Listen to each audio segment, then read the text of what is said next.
Assalamualaikum warahmatullahi wabarakatuh. Bismillahirrahmanirrahim. Alhamdulillahi rabbil alamin. Asyhadu an la ilaha illallah wa asyhadu anna Muhammadan abduhu wa rasuluh. Allahumma inni as'aluka ilman nafi'ah wa rizqan thayyiban wa amalan mutaqabbal. Rabbis rohli sodari wa yassirli amri wahlul uqdatam min lisani yafqahu qawli. Pada kesempatan hari ini saya mengajak kepada kalian semua untuk senantiasa bersyukur atas nikmat Allah yang diberikan kepada kita, salah satunya yaitu nikmat iman. Dengan iman ini memberikan kita kemampuan menunaikan rangkaian ibadah di bulan Ramadan hingga hari ini. Apapun anak-anak yang sudah kita rasakan, apapun yang sudah kita kerjakan, apapun yang sudah kita lakukan, semoga tidak menghalangi kita untuk selalu bersyukur kepada Allah.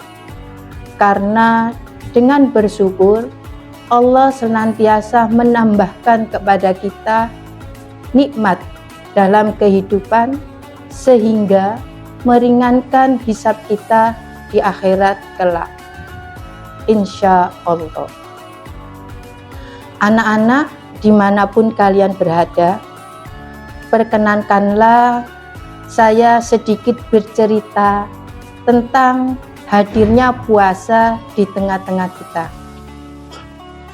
Hadirnya puasa ini pertama kali disyariatkan pada tahun kedua Hijriah. Waktu itu Nabi Shallallahu Alaihi Wasallam hijrah di kota Madinah. Ketika sampai di kota Madinah, Nabi Shallallahu Alaihi Wasallam melihat kaum Yahudi berpuasa setiap tanggal 10 Muharram.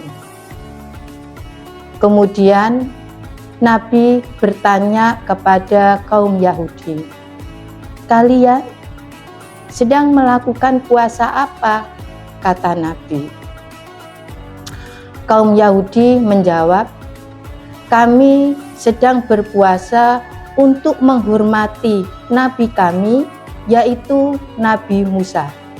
Kala itu Nabi Musa terbebas dari kejaran Raja Fir'aun." Anak-anak, kalian masih ingat ya cerita bagaimana kisah Nabi Musa yang dikejar-kejar oleh Raja Fir'aun dan tentaranya, dan atas izin Allah, Raja Fir'aun dan tentaranya ditenggelamkan di Laut Merah. Kemudian Nabi Shallallahu Alaihi Wasallam berkata, "Sebenarnya haruslah kami yang pantas dan berhak untuk menghormati Nabi Musa." Kemudian Nabi Muhammad Shallallahu Alaihi Wasallam memberitakan kepada para sahabat untuk berpuasa.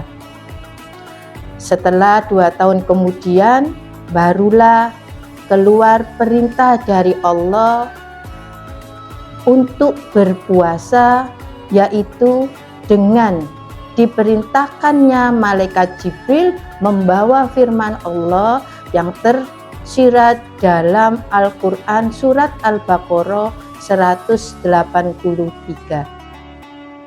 A'udzubillahi minasyaitonirrajim.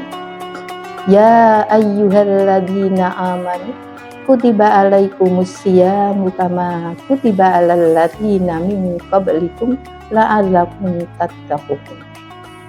Wahai orang-orang yang beriman, diwajibkan atas kamu berpuasa sebagaimana diwajibkan atas orang-orang sebelum kamu. Apa saja keistimewaan bulan Ramadan? Nabi Muhammad SAW berkata kepada sahabatnya, telah datang kepada kalian syahrul Ramadan, yaitu bulan yang penuh berkah, yaitu bulan Ramadan. Apa yang dimaksud dengan berkah? Berkah diartikan karunia Allah yang membawa kebaikan dalam hidup manusia.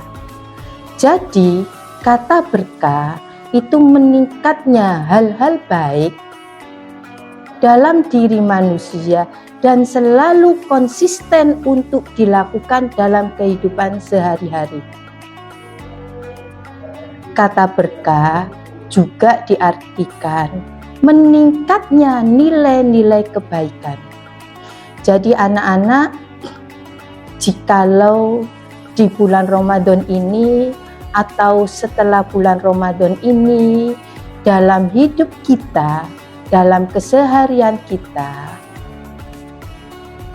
tidak bertambahnya nilai-nilai kebaikan, maka menunjukkan bahwa hidup kita kurang berkah.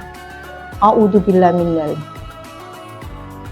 Keistimewaan yang kedua, di bulan Ramadan ini diwajibkan atas kalian untuk berpuasa sebagaimana yang telah difirmankan Allah dalam surat Al-Baqarah ayat 183. Puasa yang dimaksud di sini, puasa tidak hanya sekedar menahan haus, menahan lapar dari terbit matahari sampai dengan tenggelamnya matahari. Tetapi puasa yang dimaksud di sini adalah mempuasakan seluruh anggota badan untuk melakukan hal-hal yang bersifat baik. Mata dipakai untuk melihat hal yang baik-baik saja. Telinga dipakai untuk mendengarkan hal yang baik-baik saja. Mulut digunakan untuk membicarakan atau berbicara hal-hal yang baik saja. Barang siapa yang tidak meninggalkan perkataan dusta dan perbuatan buruk, maka Allah tidak butuh puasanya meninggalkan makan dan minum. Hadis riwayat Al-Bukhari.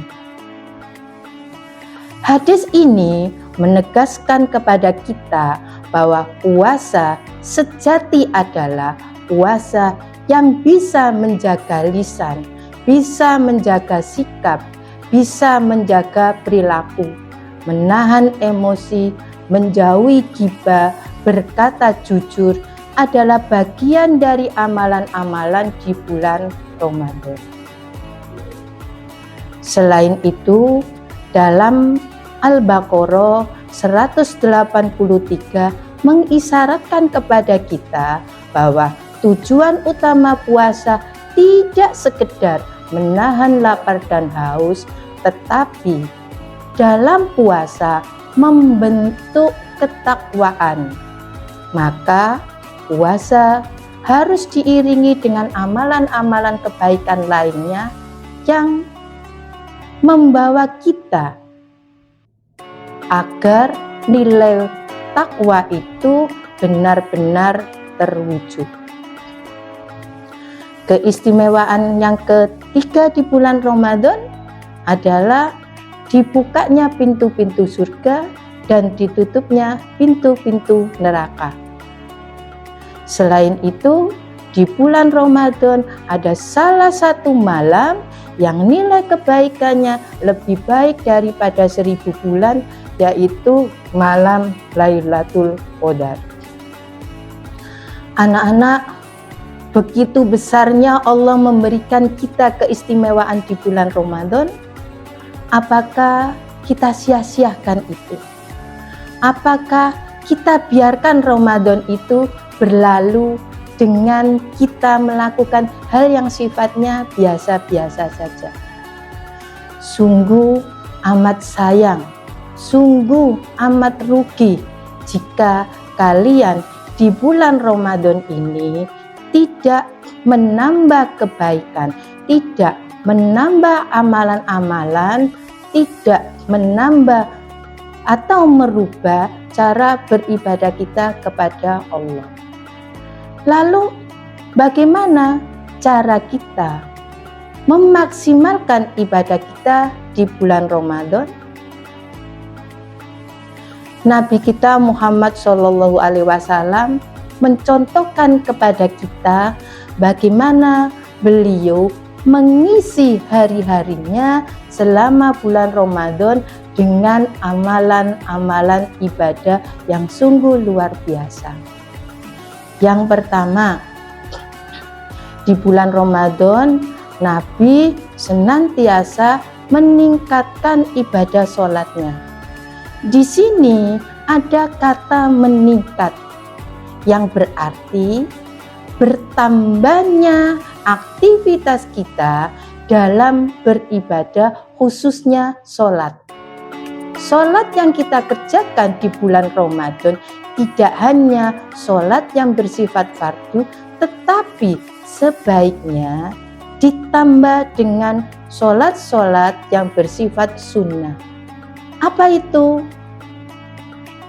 Ada 12 rakaat sholat rawatib, yaitu sholat yang melekat pada ibadah sholat fardu, yaitu 2 rakaat sebelum sholat subuh, 2 atau sampai 4 rakaat sholat duhur, 2 sampai 4 rakaat sebelum dan sesudah sholat duhur.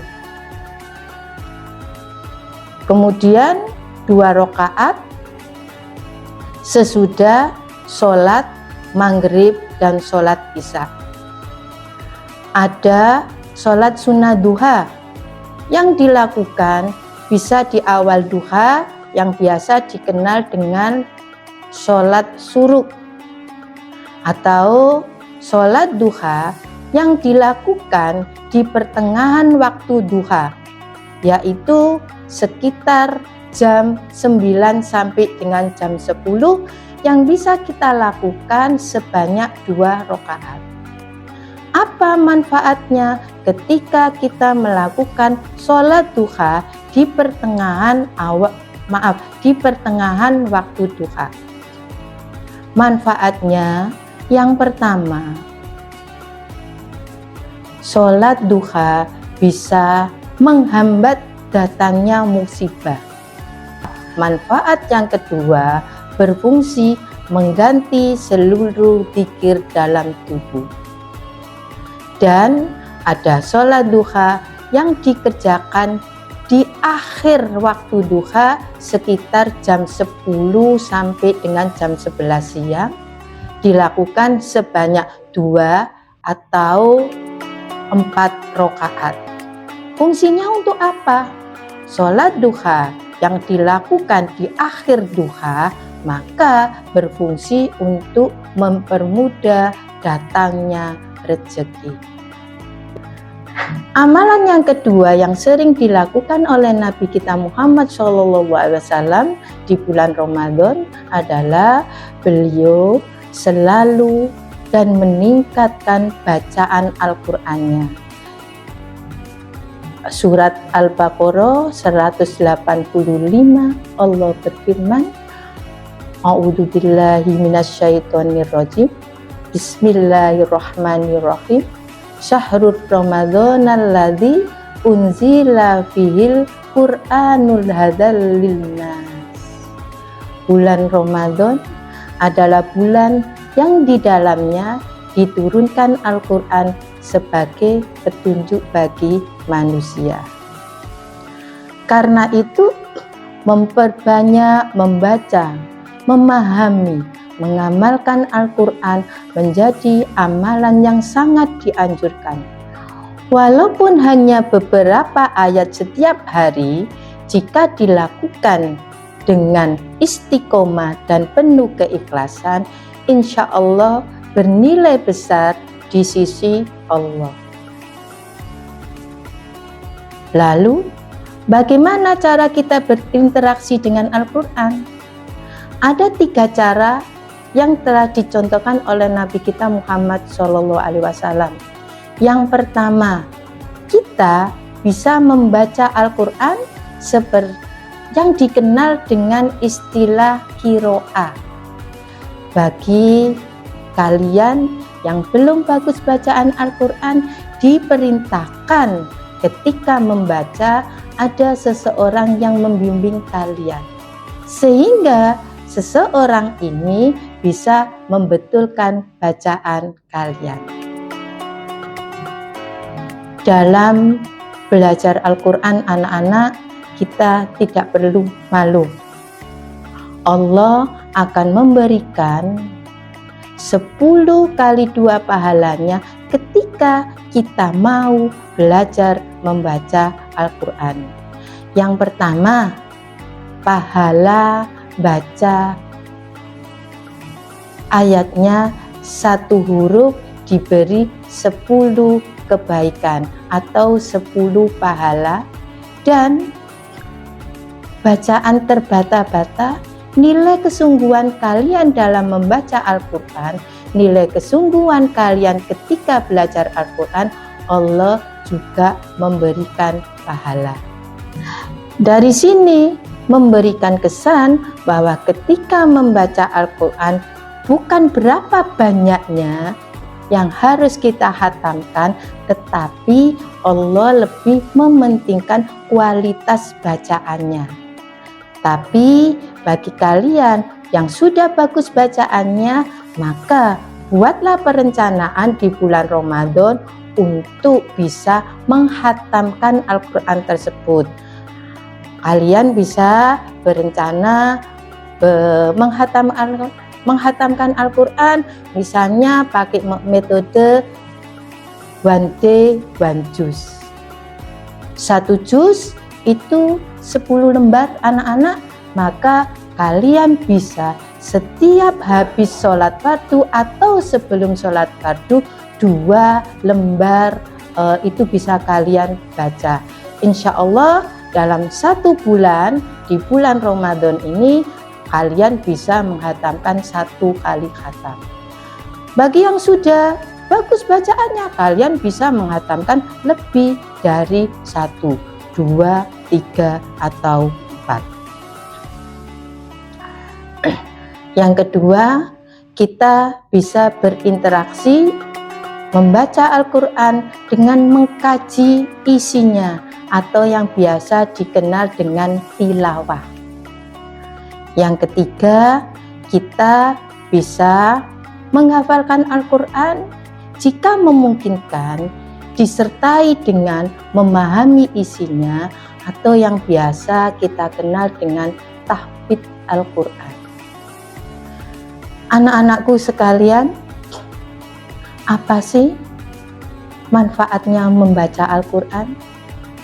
Jika kalian senantiasa membaca Al-Quran, maka Allah akan memberikan kepada kita ketenangan hati. Dengan ketenangan hati ini, maka kita dalam berkehidupan senantiasa akan mempermudah apabila di dalam perjalanan hidup kita menemui berbagai masalah, maka Allah akan mempermudah memberikan jalan keluar.